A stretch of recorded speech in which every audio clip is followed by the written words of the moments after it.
One thing that we have seen with the advent of new technology in AI/ML and also certain other improvements that have happened in how sales is done, people are setting more and more ambitious goals from a growth standpoint. And for that, you need to be able to understand what is not working to be able to focus on things that can work and help you achieve those goals. I would say the way sales is being done now is very different versus how it used to get done earlier, both because of the digital world, because of the comfort people get with the digital world. And secondly, like you rightly said, because of a lot of AI tools that are developing. The most important role of AI in sales, that is lead generation.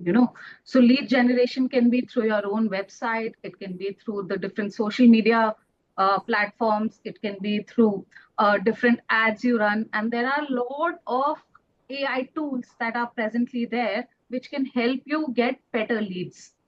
You can use chatbots on your particular website, guide the customers who are coming to your site, and increase the number of leads that you are getting there. Similarly, you can use a lot of AI tools to make personas on the different social medias, decide which one you want to target, because the data is huge. You don't know who to target, how to target.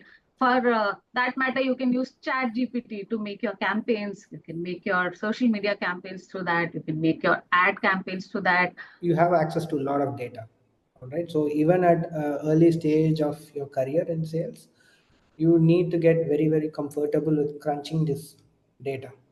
So there are lots of tools in the market where you can make sense of data, especially your own customers' data. So that aspect helps you to personalize, a lot of interactions that you can have with your prospects and your leads. And this is what kind of sets apart, the salespeople who are, just early into their career. In the long run, I've seen such people a little above the rest.